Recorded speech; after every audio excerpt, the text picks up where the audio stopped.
Here we have a system of equations word problem, and we need to be really careful about how we read these word problems, how we identify the variables, and set up the word problems before we even begin. So I'm going to start with the first sentence. Please take this sentence by sentence. Sometimes it's easier even to read the problem multiple times. So we have a large pizza at Palanzio's Pizzeria cost $6.80 plus 90 cents per topping. So if I was writing that equation, I would do my 90 cents per topping first because that's like my slope, my per topping, plus the $6.80. So basically that means that at Palanzio's Pizzeria, if you got a cheese pizza, only cheese, it would cost $6.80. For every topping that you add on top of that, it would be an additional 90 cents. So then at Guido's Pizza, their pizza is 65 cents per topping. So I'm looking here, 65 cents per topping. So that would be 0.65 plus the cost of the cheese pizza. It's at $7.30, which means if you bought a cheese pizza only, it would be $7.30, but they're charging 65 cents per topping. Now, already I can compare these and see Guido's is a more expensive cheese pizza. However, their toppings are cheaper. So these pizzas, if we were to graph these equations, we're going to end up having two different lines. Now the question says, how many toppings need to be added to a large cheese pizza from Palanzio's Pizzeria and Guido's Pizza in order for the cost of the pizzas to be the same? So we're trying to see where these two pizzas would cost the same amount.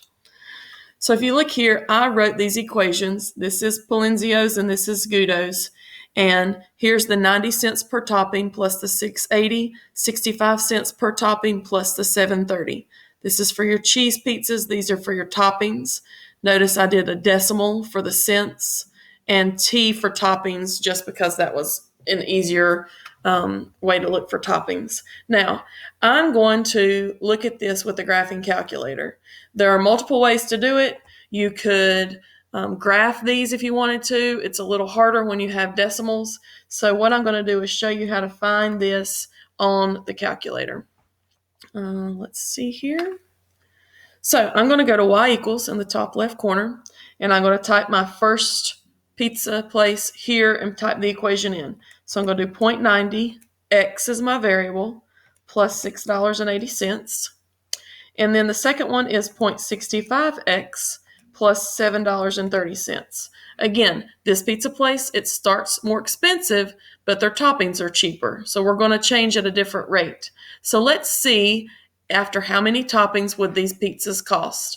To do that, the table right here, it's your second function above the graph. We can look at the table to see lots of things, especially when we're comparing two functions or two equations. So to get that, I'm going to press second table. And if you look, this first line shows you how much the pizzas are with 0 toppings. If I go down for 1 topping, this is the cost.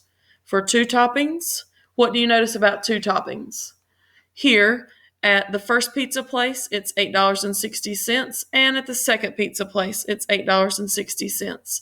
So up until that point, the first pizza place was cheaper, but once we got to 2 toppings, then they're the same price.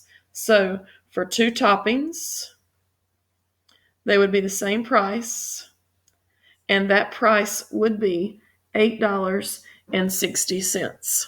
We could check this by plugging in a 2 here and here, working it out, and we would get the same price again as $8.60. Again, this table is showing us a lot of things. We could continue here, and maybe it says after, let's say 5 toppings, which one costs more and by how much? So we could scroll to 5.